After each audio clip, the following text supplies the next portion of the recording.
Dear Hetalia, how I love you.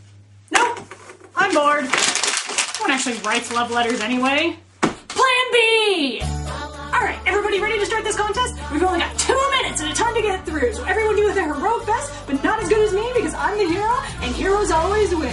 The first great thing about Hetalia is that it keeps kids from becoming hoodlums and off of drugs, because what's more expensive than drugs? Cosplay. And added bonus of cosplaying Hetalia, you can find out why McDonald's reached the world peak. So your model you win something. Don't forget all the fun you have at the Hetalia gatherings.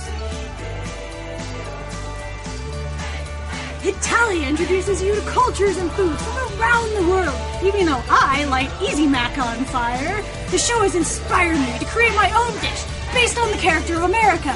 First, you take one Big Mac. Then you take one American apple pie slice. Put them on the grill and cook it. And then, Shazam!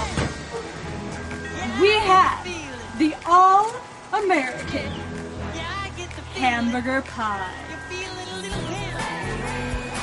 One of the other awesome things about Hetalia is that the people who work on it are crazier than the fans. The voice actors are cracked.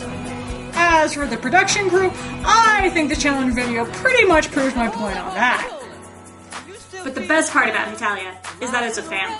Like any family, sometimes we can get annoyed and frustrated with each other. But the show is about coming together and celebrating our differences. So whether you're a fan who thinks about Hetalia every moment of the waking day, or whether you've only seen an episode, whether you live in Tokyo or Washington, D.C., we're all still part of the Hetalia family. So draw a circle, here's our world, because we're all part of Hetalia.